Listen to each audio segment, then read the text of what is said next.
Aujourd'hui, je vais vous parler d'un sujet important qui est le cancer du rein.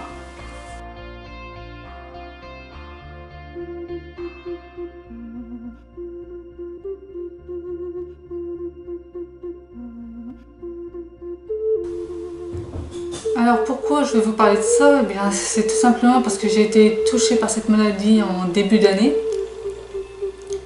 Et bon, on va commencer par le début, ça ira mieux. Alors en fait, la maladie, elle s'est déclarée, c'était en 2014, lorsque j'étais en BTS assistante de gestion. Et ça a commencé à se déclarer vers la fin du parcours en fait. Alors j'avais donc plusieurs symptômes. J'étais, comment dire, fatiguée, très fatiguée, trop fatiguée même. J'étais irritable aussi. Donc j'avais réussi à obtenir mon BTS, donc haut la main même. Et j'étais contente, mais ça ne se voyait pas.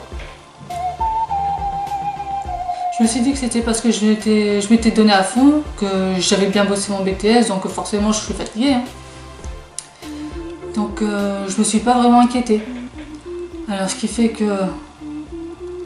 j'ai négligé un peu ma santé, on va dire. J'ai pas vraiment écouté mon corps, je me suis dit bon bah je suis fatiguée parce que j'ai travaillé donc ça va. Ensuite j'ai eu une période de chômage pendant 2 ans. Je me suis dit si jamais je suis fatiguée c'est parce que je suis en train de déprimer. Ouais, parce que moi le chômage ça me déprime. Je me suis dit que comme je déprimais, il n'y avait pas vraiment besoin de m'attarder là-dessus. Je vais me ressaisir, je vais retrouver du travail donc ça va aller mieux. Mais j'étais loin de me douter de ce qui m'arrivait en fait. Donc au bout d'un moment, je me dis mince, ça commence à bien faire. Je vais quand même voir le médecin. En plus, non seulement j'étais fatiguée, mais en plus je commençais à avoir des douleurs au niveau du ventre. Donc c'est à ce niveau-là en fait. Ça me faisait comme un coup de poignard. Et j'étais pliée en deux. Très franchement, j'étais pliée en deux. Ça durait que quelques secondes, mais j'avais l'impression que ça durait une éternité. Donc je vais voir le médecin, et puis bon, je lui explique. Alors ce qu'il me donne pour la douleur, bon, des Dafalgan et tout ça, de l'Iprane et tout ça. Et pour la fatigue, il me donne des euphytoses. Donc traitement par les plantes, tout ça. Ouais, c'est long. Mais bon, au bout d'un moment j'ai arrêté parce que je voyais que ça ne faisait aucun effet. Déjà là, je commençais à me dire il faut que je change de médecin. Au bout d'un moment, j'arrive à trouver un poste à mon ancien lycée. Donc un poste en reprographie. Donc oui, j'étais contente, il n'y a pas de problème. Je me dis bon, bah, vu que j'ai retrouvé du travail, je vais... comment dire, je ne serai plus déprimée, donc je serai plus fatiguée normalement. Non. C'était mi-septembre, je crois. Mi-septembre fin septembre à peu près. Bah, j'ai encore eu ce coup de poignard. Donc du coup, je me dis c'est pas possible, je vais tourner voir le médecin. Et je me dis cette fois-ci, si jamais je ne suis pas contente de la consultation, je vais changer de médecin. Alors je vais le voir, je lui explique. Je lui explique les symptômes, je vais vous les donner. Alors j'avais la bouche pâteuse, j'avais des essoufflements, des nausées, voire des vomissements, des tremblements, une grosse fatigue même après repos. Donc des fois je rentrais du travail, je faisais 7h30, 1h. Et je rentrais du travail, je rentrais chez moi, il était 13h20. À 13h30 j'étais couchée. Pas normal. Donc grosse fatigue, forte douleur dans le bas du ventre, là, et des envies fréquentes d'uriner, voire des difficultés à uriner. Donc je lui explique tout ça. Pas de réaction. Rien du tout. Bon bah d'accord. Alors je sors de là, je me dis bon bah je change de médecin, ça sert à rien de continuer avec lui. Donc je change de médecin. Désolée pour la chaise. Je change de médecin. Donc le nouveau médecin, je lui explique les symptômes. Et là, il me dit, bon, bah, je vais vous faire une prise de sang, une analyse d'urine, voire même je crois que c'est une IRM en fait que j'ai fait. Ouais, j'ai dû faire une IRM. Donc je vois, d'accord, je fais les examens et je reviens. Et j'avais déjà passé une échographie aussi, il me semble. Ouais.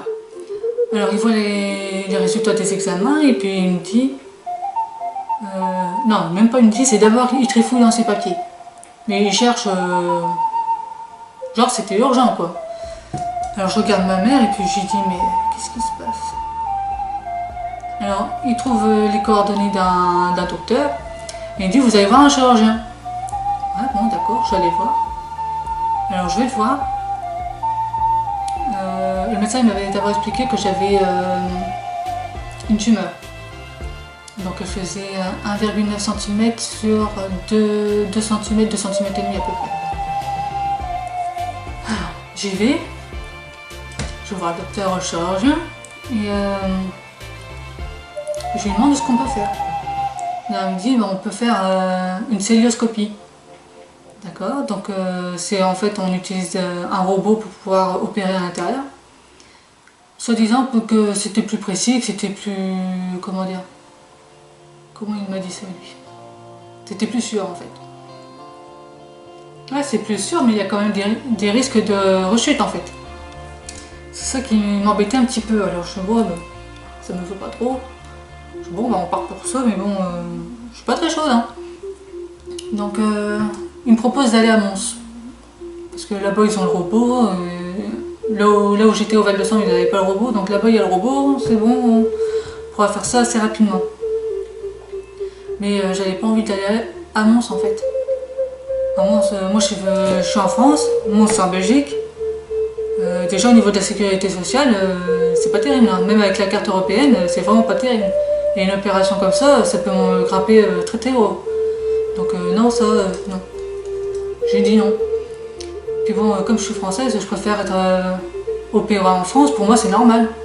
Donc je suis partie à Lille. Je prends mon dossier, je pars à Lille.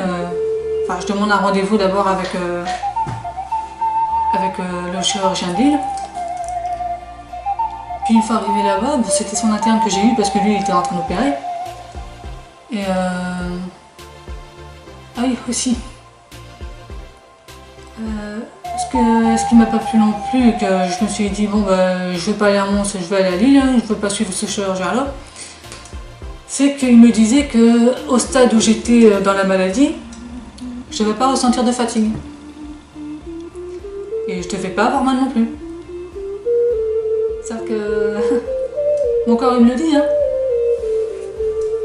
Donc ça m'a pas plu. Et là-bas, à Lille, qu'est-ce qu'on me demande? Est-ce que vous êtes fatigué? Est-ce que vous avez mal? Si on me pose la question, c'est que normalement je devrais sentir quelque chose. Je vois pas pourquoi on me fait passer pour une folle. Donc bah là, pour le coup, j'étais contente. J'ai au moins enfin un qui me prend pas pour une dingue. Donc oui, j'avais mal, tout ça. Donc on passe l'entretien. Il me dit bon, on va faire ça tel jour. Et puis voilà. Mais il fallait quand même que je voie le chirurgien pour lui que ce soit plus clair en fait. Donc oui, j'ai un nouveau rendez-vous avec le chirurgien.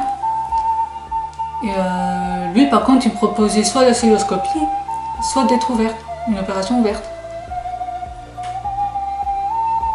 Alors je lui ai demandé, bah, pour vous, qu'est-ce qui serait le mieux? Est-ce que pour vous ce serait mieux de la célioscopie pour être sûr que ce soit fait? Ou est-ce qu'il vaudrait mieux une opération ouverte pour que vous puissiez mieux voir, mieux palper ce qu'il y a en fait. Et il m'a conseillé l'opération ouverte. D'où la cicatrice que j'ai là. Donc je fais bon, bah, va pour une opération ouverte. Hein. Moi je ne veux pas prendre de risques. Je préfère être ouverte et avoir une cicatrice à la limite énorme. Et être sûr d'être tranquille après, plutôt que d'avoir deux petits trous là, je sais pas quoi. Deux petits trous, puis après avoir une rechute. Ouais, parce qu'avec le robot, on n'est pas à l'abri d'une rechute. Donc on a arrêté une date, et puis voilà. Je suis rentrée à l'hôpital le 29. Le 29 mars. Ouais, le 29 mars et je me faisais opérer le 30. Donc bon bah j'y vais, hein, pas de problème, hein, j'y vais. Je me fais opérer le 30. Déjà j'ai fait une intolérance à la morphine. Super. J'avais des vomissements en fait. Donc plus de morphine. Alors à partir du moment où j'ai plus de morphine, je suis mal. À cause du drame. Ouais, parce que... Bon, là je suis... Ici, là, j'ai la cicatrice là. Et là, j'avais un drame.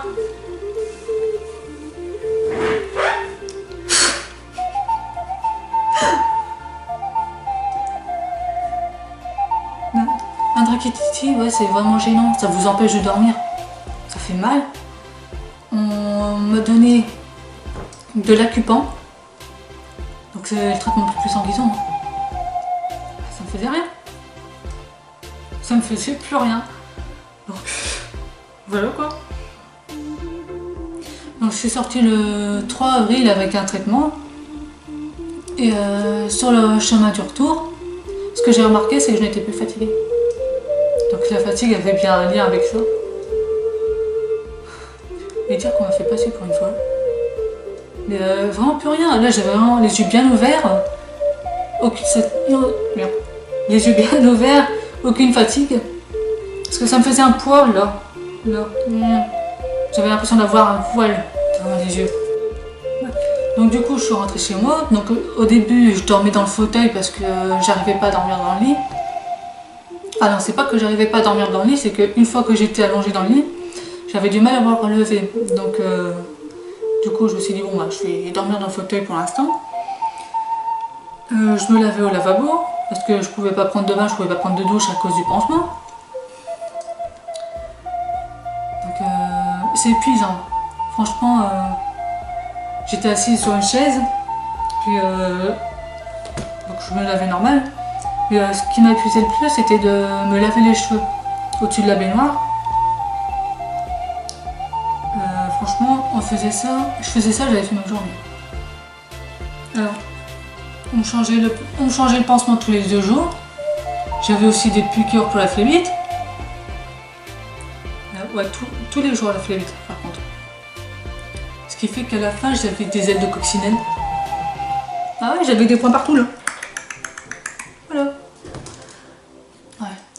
Alors le 13 avril, je vais aux urgences parce que je commençais à avoir de la fièvre et j'avais des douleurs dans le dos. Donc je vais aux urgences.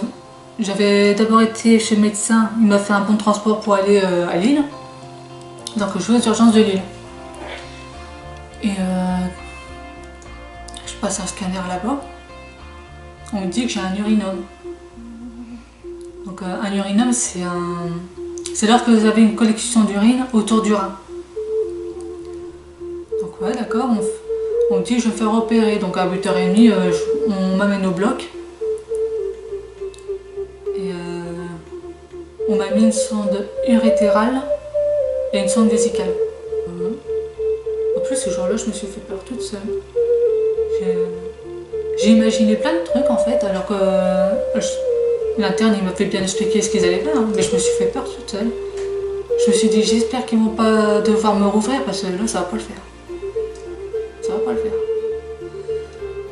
Alors donc ouais ils m'ont posé ça et ensuite je vais au service urologie. Alors le voisin d'à côté, je l'aurais tué. Je l'aurais tué. Quel râleur que c'était. Il râlait la nuit, hein. Il râlait la nuit, il empêchait tout le monde de dormir. Et la journée, monsieur, il dormait. Bien. Super. Je l'ai maudit celui-là, mais alors je l'ai maudit. Ça a été un moment assez difficile quand même. Peut-être pas au niveau de la douleur, hein. C'est pas ça. Mais en fait, avant d'être opérée, j'étais impassible. On voyait aucune émotion sur mon visage. D'ailleurs, on me l'a dit à Areva. Il y en a un qui a essayé de me faire peur. Ouais.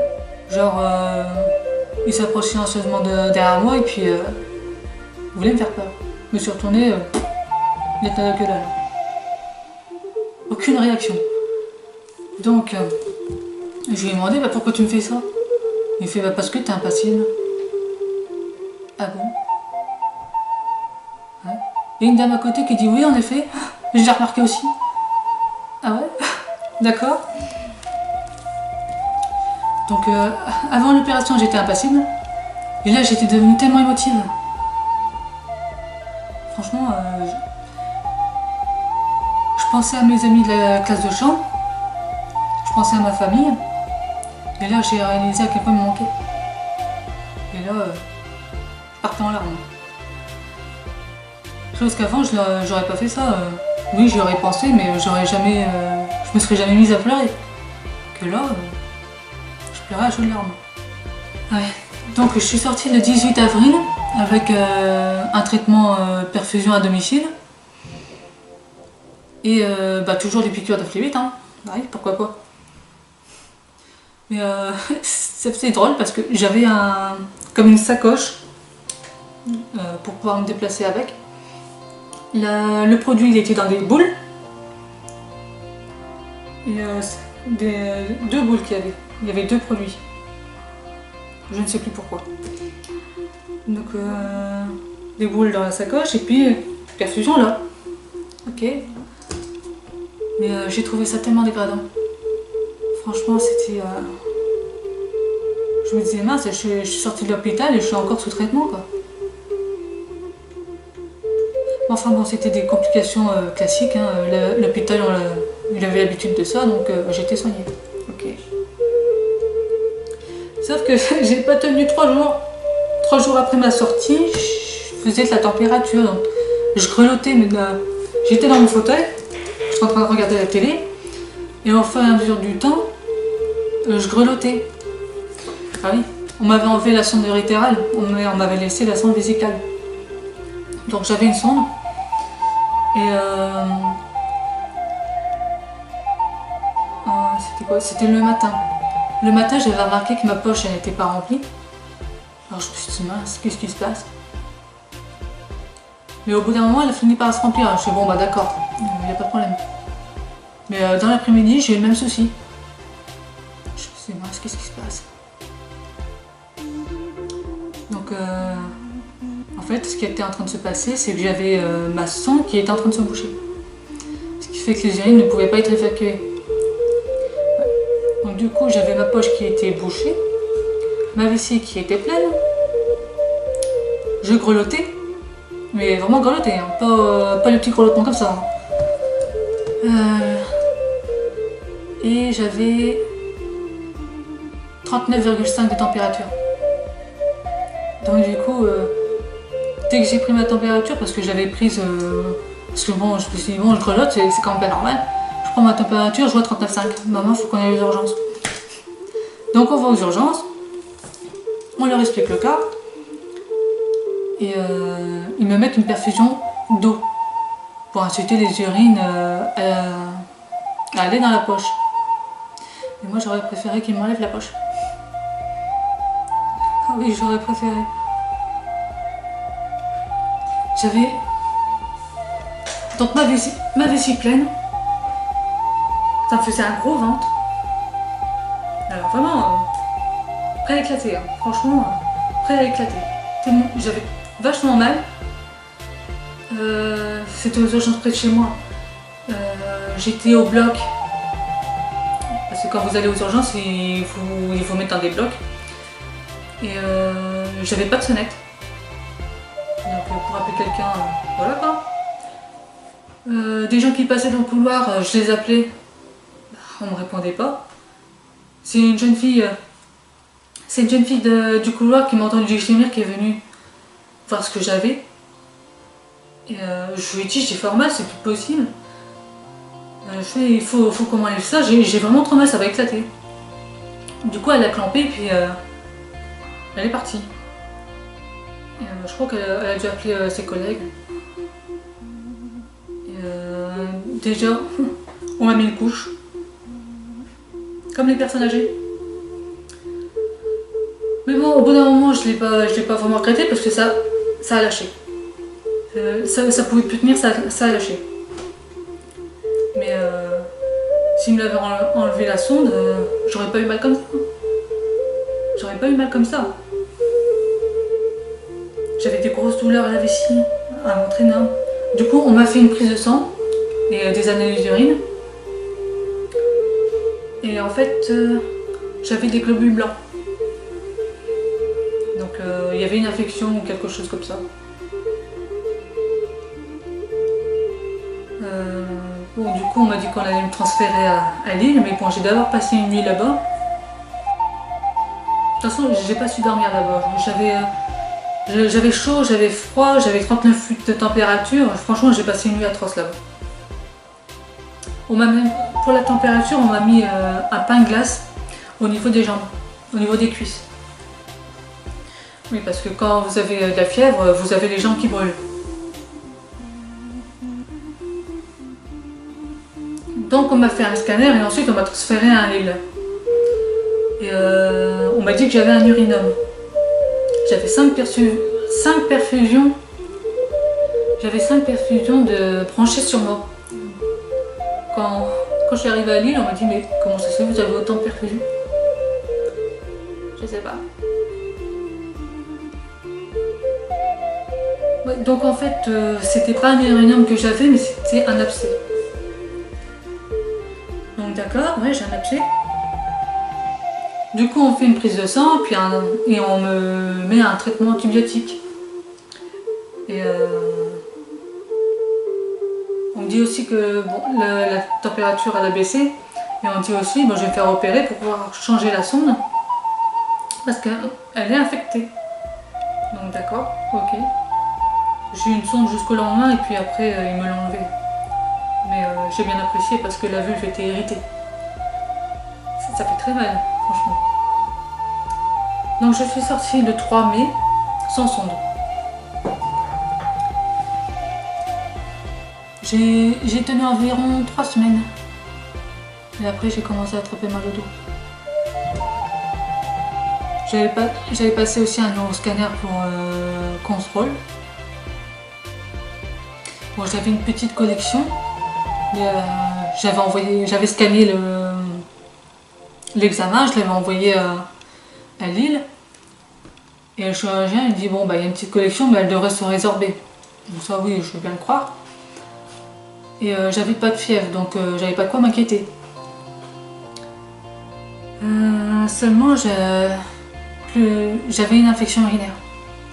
Donc quand vous avez une infection urinaire, ça vous brûle et vous avez des contractions. Je psychotais aussi parce que tous les jours je vérifiais ma cicatrice dans un miroir. Tous les jours. Et j'avais remarqué qu'il y avait... Je vais vous montrer. J'avais remarqué à ce niveau-là, là, j'avais j'avais une petite poche. J'avais une petite poche et je me suis dit mince. Ça... Au début j'avais pas remarqué mais je me suis dit mince. C'est pas normal. Et puis le soir même, la poche elle a grossi en fait. Et c'était devenu tout rouge autour. Alors du coup j'envoie un mail au chirurgien, mais je lui ai dit, hein, je commence à avoir peur. Je lui ai dit, là il y a quelque chose qui tombe pas rond. Et j'avais envoyé le message assez tard dans la soirée. Et j'ai pas eu de réponse tout de suite évidemment. Je me suis dit, la réponse je l'aurai demain. Mais j'étais tellement paniquée que j'en pleurais le soir. Franchement, je pleurais. Je me suis dit, je vais me retrouver aux urgences encore une fois. Ça n'a pas loupé. Le lendemain, je me réveille vers 5 h du matin, parce que mon père il travaillait du matin, donc il se levait vers 4 h 30. Et je me réveille. J'étais revenue dans mon lit, en fait. Donc je me réveille. Et donc j'enlève les draps, je regarde, j'étais humide. La poche elle avait éclaté. Je me lève, je vais voir mes parents et puis je leur dis mais...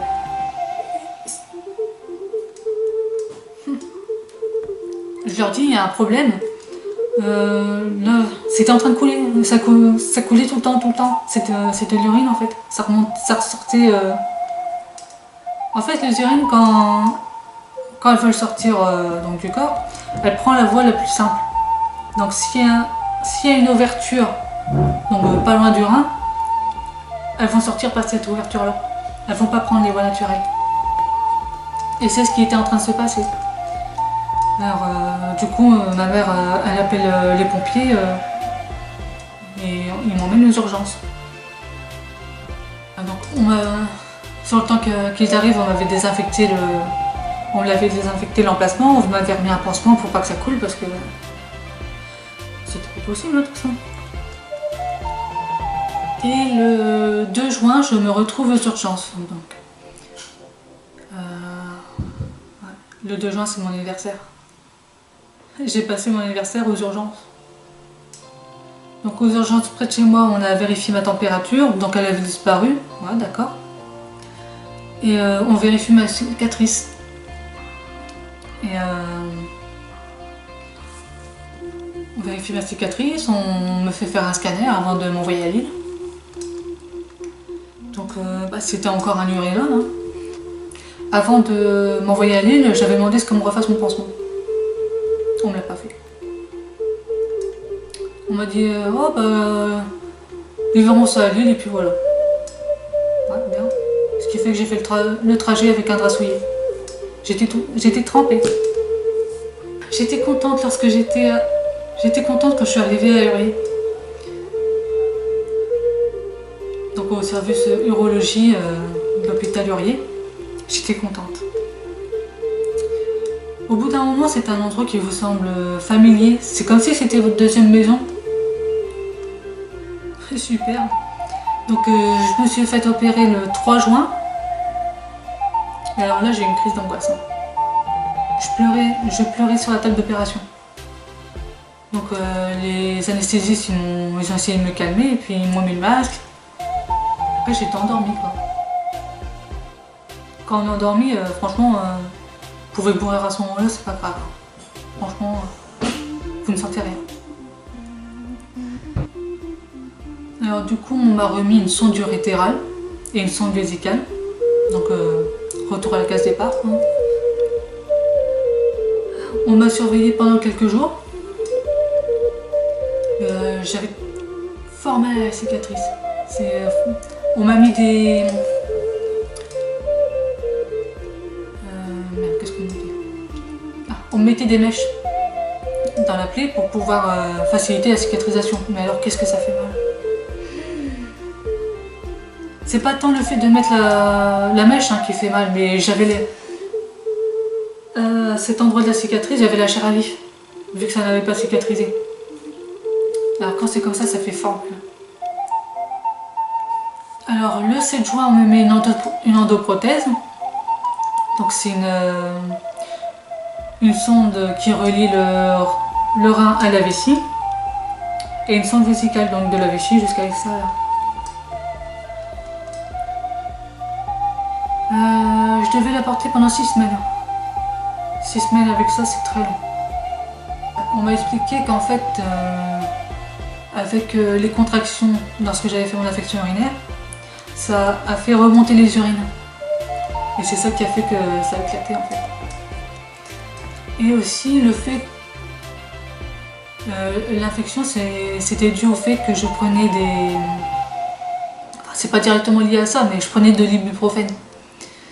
Et je prenais ça pour mes douleurs dans le dos. Et ça, oui d'accord, j'avais plus de douleurs dans le dos, mais pendant ce temps-là, j'avais plus de défense immunitaire.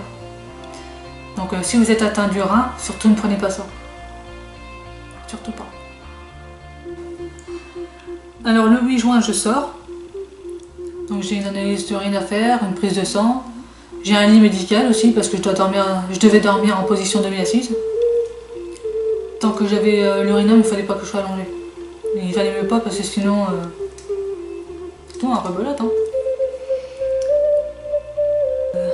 Par contre, je faisais encore des siestes avant l'opération, mais là, je n'en ai plus fait. Donc il y avait quand même une amélioration. Parce que quand on est malade, ça fatigue en fait. C'est vraiment très fatigant. Donc là, ça commençait à aller un petit peu mieux. Ah, donc j'ai été sortie et le 26 juin, bah, c'était un lundi, mon arrêt de travail était terminé, donc j'avais repris le travail. Mais les collègues, ils ne m'avaient pas trouvé si bien que ça. Ils me trouvaient encore fort pâle et puis c'était pas la grande forme quoi. Je dis oh, ça va hein. Et le soir, je suis montée à 39,3 de température. Ce qui fait que je suis retournée aux urgences. J'avais encore des douleurs dans le dos. Mais en fait, ces douleurs-là, ça vous brûle. Vous sentez que ça brûle et que c'est dur en fait. Donc j'avais ça dans le dos. J'avais encore une grosse infection urinaire. Donc on fait des prélèvements sanguins et urinaires. Et bah, c'était toujours aux urgences près de chez moi. Et on dit bah, on va changer votre sonde. Donc ouais d'accord, on change ma sonde. Punaise, qu'est-ce que je l'ai regretté. On m'a mis le tube en caoutchouc là. Sauf qu'il y avait une sorte de crochet en fait. Une sorte de crochet. Vous avez le tuyau qui est comme ça et puis ça partait comme ça. Alors déjà je vois le truc, je me dis oh là qu'est-ce que c'est que ce truc. On me l'a mis. Alors celle qui me l'a mise elle a été surprise de me voir crier. Ça me faisait mal. Pourtant elle me dit mais pourtant j'ai lubrifié. Bah oui bah ça me fait mal. Du coup elle me le met, pareil je suis encore crié. Donc ensuite on m'envoie aux urgences à Langros. Donc les urgences à Lille. On me met une pince au niveau du poids là, donc une pince là, pour contrôler mon rythme cardiaque. Je regarde le moniteur, l'écran là, 125 pulsations par minute. Si je me souviens bien de mes cours de bio, normalement c'est 70 pulsations par minute pour un adulte. Je dis ouais d'accord. Et le peu que je bougeais mon bras, le peu que je bougeais ma jambe, bip bip bip bip, punaise tais-toi. On m'a fait aussi un gaz de sang. Donc un gaz de sang, qu'est-ce que c'est? C'est une prise de sang au niveau de l'artère. Donc bon, une artère c'est quand même plus épais qu'une veine. Donc ça fait un petit peu plus mal. Mais ça dépend de votre résistance à la douleur. Il y en a qui vont rien sentir, d'autres qui vont avoir vachement mal, en pleurer, et d'autres qui vont savoir résister. Bon, dans mon cas, bon, elle me faisait ça, je regardais pas, mais ça va, je supportais, hein, il n'y avait pas de problème.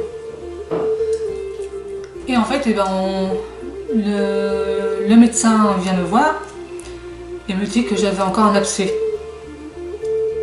D'accord. Alors du coup, j'ai subi un traitement de choc. On m'a mis en soins intensifs et parce qu'on pouvait pas m'opérer maintenant en fait. Il fallait d'abord que je sois traitée et ensuite on pouvait m'opérer. Alors je vais en soins intensifs et on m'explique qu'on va me faire une ponction. Donc ouais d'accord, on va me faire une ponction. Et ma mère, quand on lui a dit ça, elle était un peu choquée. Parce qu'elle savait ce que c'était qu'une ponction. Du coup, elle voulait rien me dire pour pas que je m'affole. Et je lui ai dit, maman, je sais que je vais souffrir. Je le sais. Et j'ai souffert de toute façon. On m'a emmené au bloc. Enfin, c'est pas un bloc, c'est une salle avec les instruments d'échographie. Et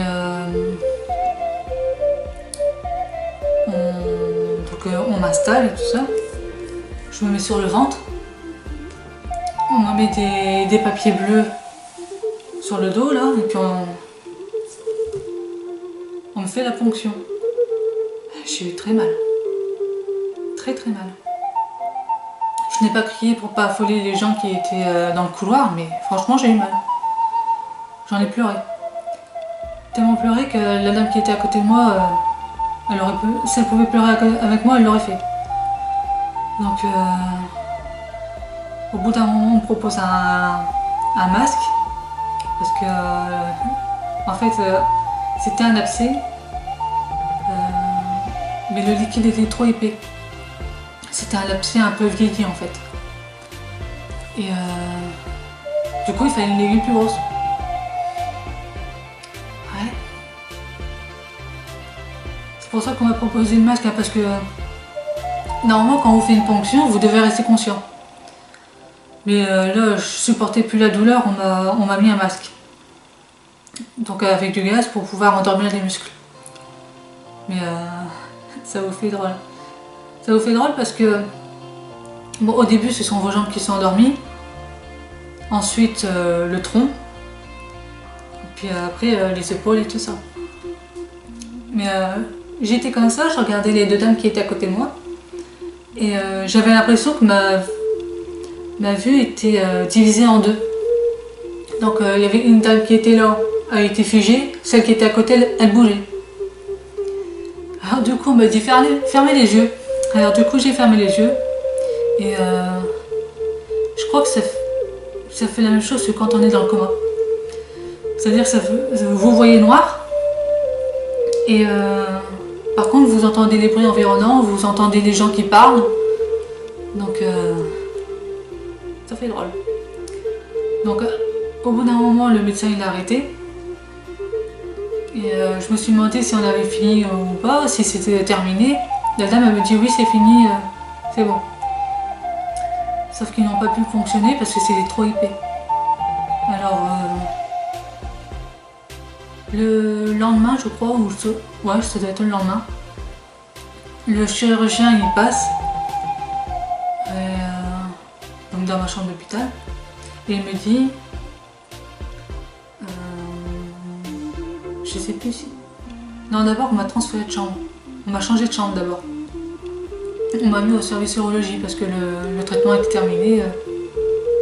Il n'y avait plus besoin que je sois aux soins intensifs. Donc le médecin passe dans ma chambre et il me dit on va devoir vous opérer, on va devoir vous ouvrir. C'est pour ça que j'ai une petite fente à côté de ma grande cicatrice, c'est parce qu'il a été obligé de m'ouvrir pour pouvoir enlever l'abcès. Donc j'ai été opérée et je suis restée toute la journée allongée parce qu'il fallait que je reste allongée. Mais je sentais que j'avais quelque chose dans le dos. Je me dis qu'est-ce que c'est que ça? Je touche, je vois, ça fait comme un rond en plastique. Je me rince, on m'a mis une poche. Bon, même poche. Et en fait, j'avais une lame. Donc ça faisait la même chose que... Je crois que c'est la même chose que les mèches. Ça doit être à peu près le même. Mais en fait, la lame, elle sert de drain. Donc ça évacue tout ce qui est le sang qui est en trop, ou le pus si jamais il y en a. Ça draine. Et bon, il y a un médecin qui passe. Il me dit, bah, à partir de tel moment, on va vous mobiliser la lame. Ouais, d'accord. Pas de problème.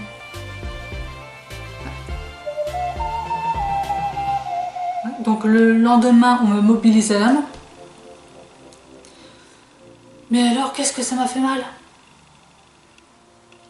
Donc, elle prenait... elle m'avait mis une épingle à nourrice.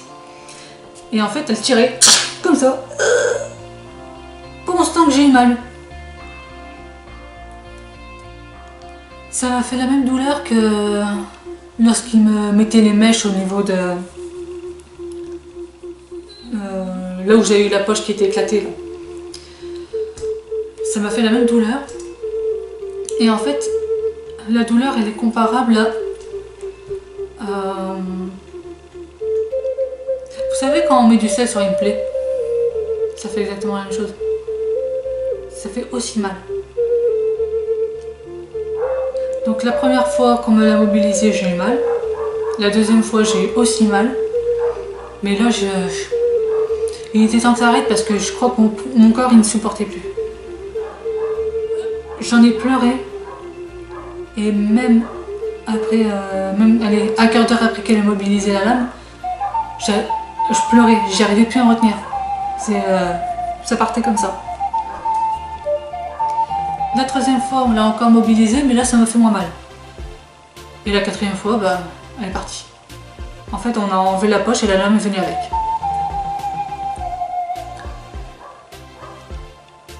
Donc, on m'a fait un examen urinaire et du coup, on m'a changé ma sonde.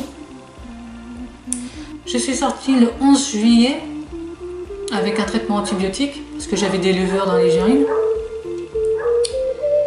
Et en rentrant à la maison, j'avais des courbatures. Donc, je me suis dit, mince, c'est quand même pas lié à ça quand même. Mais non, ça va, c'était pas lié à ça, c'était lié à l'antibiotique, en fait, il me convenait pas. J'avais des courbatures. Donc on a juste eu à me changer et puis c'était bon. J'avais encore un pansement à faire tous les 2 jours. Donc il fallait qu'on me le change tous les 2 jours. Et je suis partie en vacances à Royan. Ouais, Royan. Et pareil, mon père il me changeait mon pansement tous les 2 jours.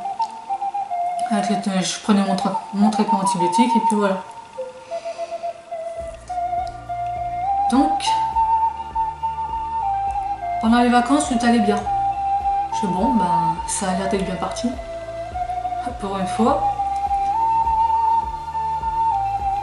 Oui, c'était bien parti. Et donc, depuis ce temps-là, bah, tout va bien. Ça va très bien. Là, j'ai eu un entretien avec mon chirurgien et tout va bien. L'analyse... on m'a fait un bilan de santé, ça va, c'était loin, on est bien loin de la période critique. Et bon, bah maintenant il n'y a plus qu'à faire un suivi. J'ai pas eu besoin de faire une chimio, j'ai pas eu besoin de rayon X. Ce que je voudrais vous dire, c'est que vous devez écouter votre corps. Votre corps vous parle quand vous n'êtes pas bien. Et si vous négligez les symptômes, forcément la maladie elle va empirer. Ma mère, une fois, elle m'a dit, elle avait vu les forums santé et tout ça, et il y a des gens qui disent qu'il faut attendre. Mais attendre quoi? Vous voulez vraiment attendre que ce soit foutu, que ce soit le point de non-retour? Plus vous allez attendre, et pire ce sera. Donc non, n'attendez pas. Si jamais vous avez des symptômes, si jamais vous êtes trop fatigué, que ça ne passe pas, même après une nuit de repos, que vous êtes toujours fatigué, c'est pas normal. Si vous avez mal quelque part, c'est pas normal. Donc si jamais vous avez un médecin qui vous dit bon, on va vous donner un traitement de Doliprane, on va vous donner des ophytoses, puis voilà. Si vous voyez que votre médecin ne fait rien, changez de médecin. Ça sert à rien de garder un médecin qui ne vous convient pas. Je vais vous dire très franchement, si je n'avais pas changé de médecin, dans 5 ans j'étais morte.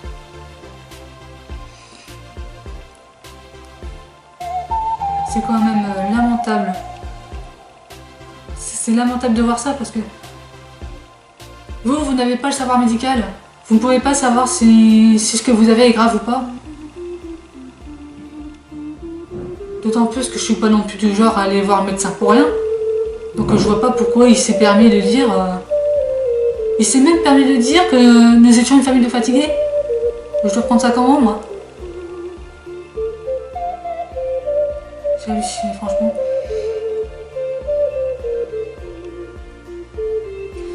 Alors, si vous vous demandez pourquoi j'ai fait cette vidéo, c'est... Bon, j'avais déjà fait un article témoignage sur mon site. Donc je vous mettrai le lien si jamais vous voulez plus de détails sur ce qui s'est passé. Mais justement avec cette page-là, il y a une dame qui m'a contacté sur Facebook pour me remercier du témoignage que j'avais fait. Parce qu'elle est en train de vivre la même chose et elle se voyait déjà dans le couloir de la mort. Non, vous ne devez pas avoir peur comme ça. Si vous réagissez maintenant, je vois pas pourquoi ça n'irait pas. Bon, c'est vrai que j'ai eu beaucoup de complications, j'ai eu 6 hospitalisations, mais tout va bien maintenant.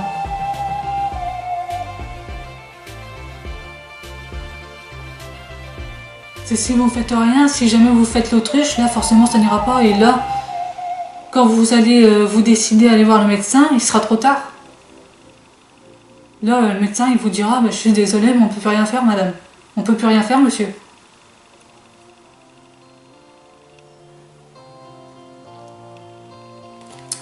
Alors, s'il vous plaît, écoutez votre corps. Écoutez votre corps. Et surtout, tapez du poing sur la table si jamais le médecin il fait rien, ça va peut-être le réveiller un petit coup. Ou sinon, changez de médecin. Donc, merci d'avoir regardé la vidéo. Je sais que c'était pas évident à regarder. C'est peut-être pas forcément agréable à regarder non plus parce que bon, là je sens que je suis déjà en train de trembler. Et franchement, prenez soin de vous.